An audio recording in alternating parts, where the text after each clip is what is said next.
Bonjour mes chers Sagittaires, je vous remercie de me retrouver pour ce taroscope du mois de novembre.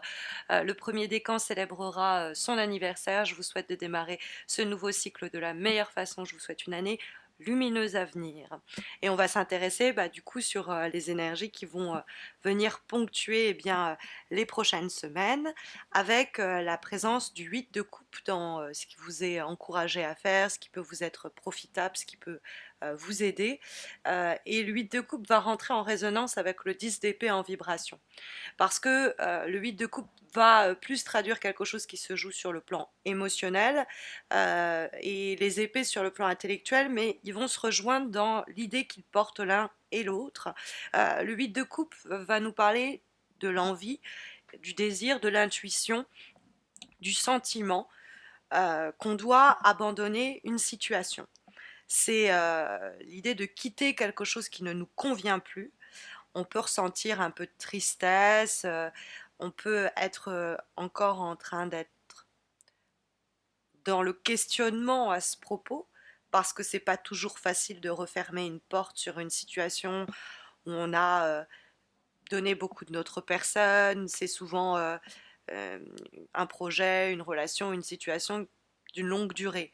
Et donc c'est toujours un petit peu difficile de tourner le dos à quelque chose qui a peut-être en partie fait de nous qui nous sommes aujourd'hui.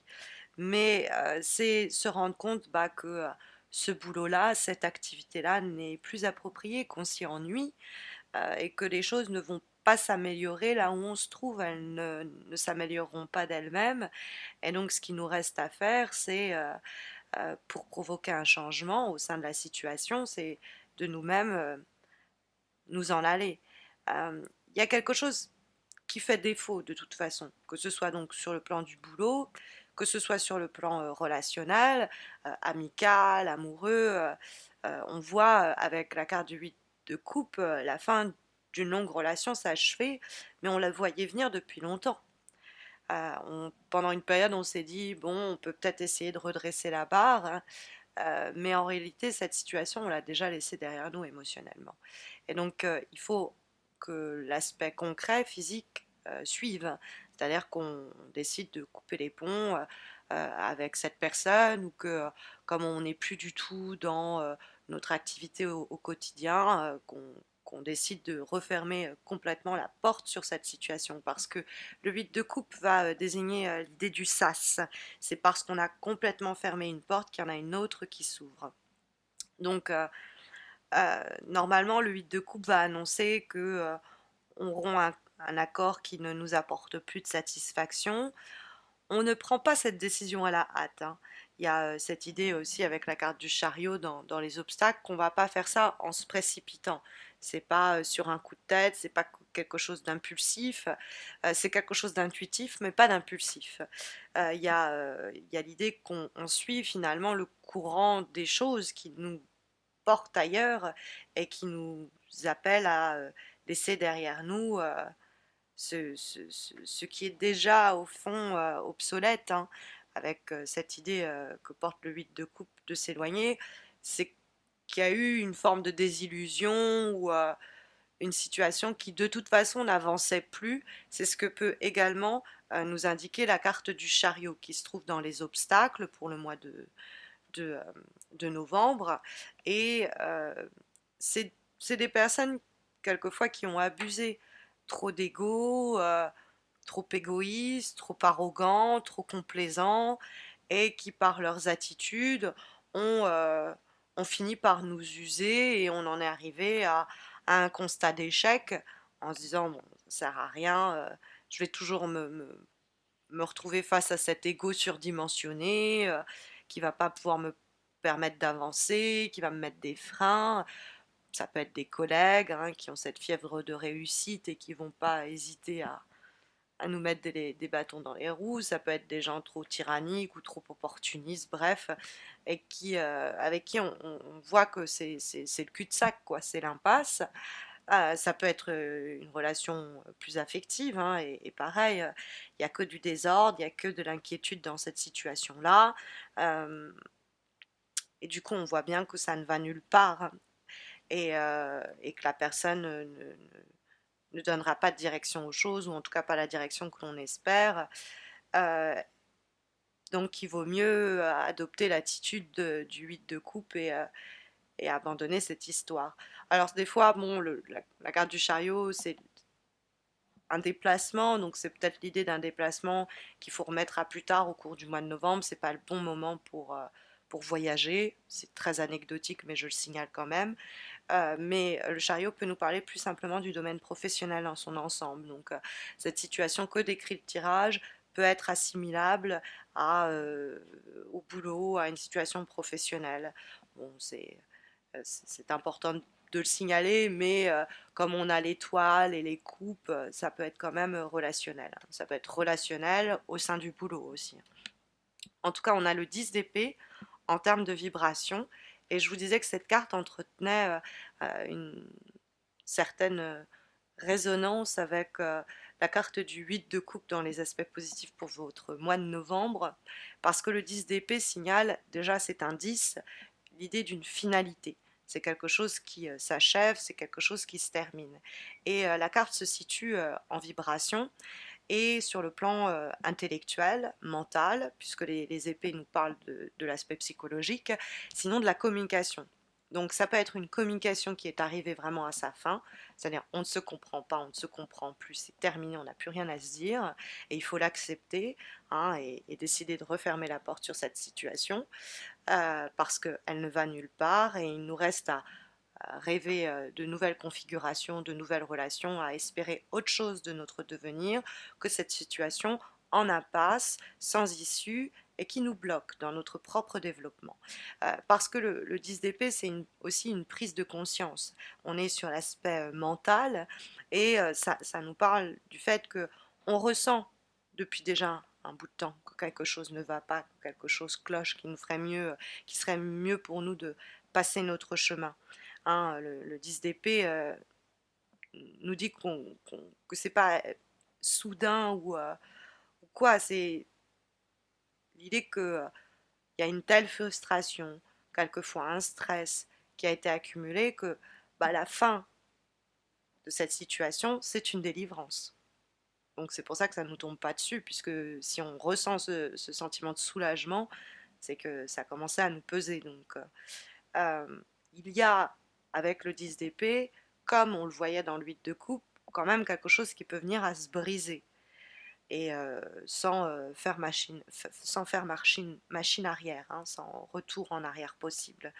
Mais c'est mieux comme ça, parce que le 10 d'épée, c'est la fin d'un cycle éprouvant.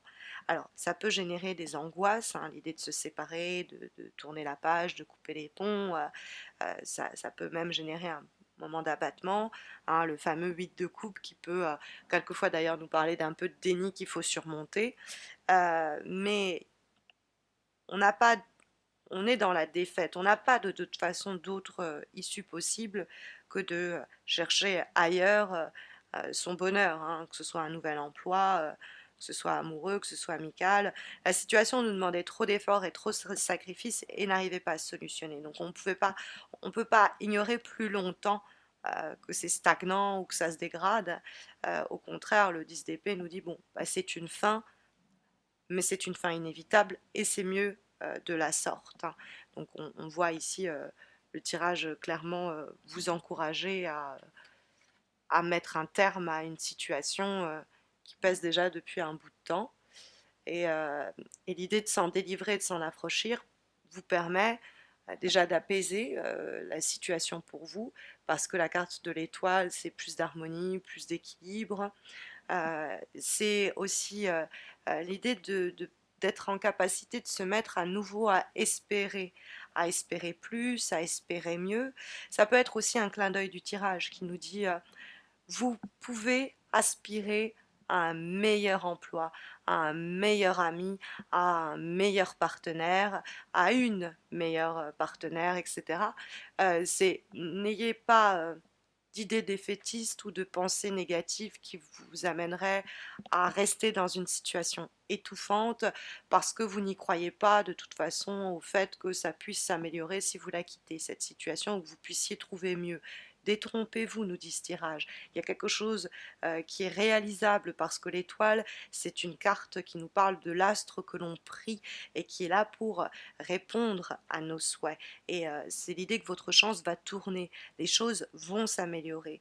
Hein, cette carte-là, elle nous dit de conserver l'espoir et de cette façon, en se disant je vaux plus, je vaux mieux, je peux accéder à plus, je peux accéder à mieux, avoir du coup le courage pour rompre les amarres, rompre avec des situations qui étaient en train presque d'étouffer notre lumière intérieure. On a comme avant-dernière énergie une carte issue d'un oracle que je vous ai présenté le mois dernier, qui est l'oracle d'âme à âme, et nous avons la carte élément eau. Alors pour moi, ça fait pas mal écho avec l'étoile et puis aussi le 8 de coupe parce que les coupes, c'est l'eau. Et c'est une carte qui nous invite à nous pencher sur ce que l'on ressent, cette intuition que le 8 de coupe va déjà souligner parce que, comme je vous l'expliquais, il y a quelque chose d'émotionnel, un peu viscéral, intuitif, qui nous dit de toute façon qu'il nous faut refermer cette porte-là.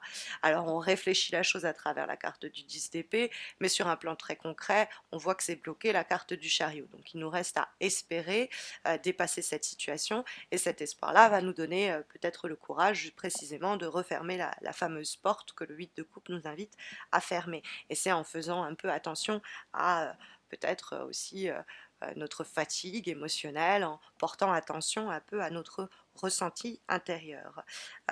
Vous avez ici, avec la carte de l'élément eau, l'opportunité d'être guidé par ces émotions sur le bon chemin. On a comme message qui est associé à la carte de l'eau la phrase suivante de Paolo Coelho: ce qui noie quelqu'un, ce n'est pas le plongeon, mais le fait de rester sous l'eau. Donc, vous avez peut-être tenté une aventure, une situation, une relation, et ce plongeon-là, on ne vous le reproche pas, mais le fait de rester sous l'eau, c'est-à-dire dans une situation qui vous épuise, qui vous étouffe, qui vous n'épanouit pas, c'est là ce qui va vous noyer. Donc on vous demande de sortir la tête hors de l'eau, de croire en vos possibles, au fait que vous méritez mieux et de vous en donner les moyens parce que la roue va tourner, nous dit la dernière énergie que nous avons, qui est issue d'un autre jeu, celui des cartes d'Umrazai, et nous avons la carte du saut quantique, qui est en réalité la carte de la roue de fortune. Donc l'étoile et la roue de fortune dans un même tirage, on pourrait avoir même un coup de peau ou un coup de chance, soudain ou inattendu. En tout cas, ça annonce un grand tournant, hein, c'est l'idée qu'on est à la croisée des chemins et qu'il est important de ne pas rater le coche pour se permettre de renaître, de se voir régénérer, débarrasser de certaines blessures, souffrances. Il y a l'idée en effet de résilience et de dépasser des situations pour permettre à certains schémas répétitifs de se dissoudre et à annoncer de cette façon un nouveau départ pour vous. En tout cas, ce sont ici les énergies sondées par les cartes au sujet de l'évolution du mois à venir, des prochaines semaines, en espérant que ce tirage saura vous aiguiller, vous aider, vous accompagner. Mais vous le savez, vous avez le concours mensuel que j'organise sur Facebook et qui vous permet de remporter un tirage en croix, un petit peu comme celui-ci, mais répondant à votre question du moment. Donc n'hésitez pas à me retrouver sur Facebook pour tenter votre chance. Vous avez le lien de ma page Facebook en descriptif de cette vidéo. N'hésitez pas non plus à vous abonner à ma chaîne YouTube si vous ne l'avez pas encore fait. Ça vous permettra de ne pas rater les taroscopes, et bien évidemment de décembre, mais également les concours que j'organise exclusivement et ponctuellement sur ma chaîne. Je vous souhaite à tous et à toutes de très belles semaines à venir. Je vous retrouve très vite pour les taroscopes de décembre. D'ici là, prenez soin de vous.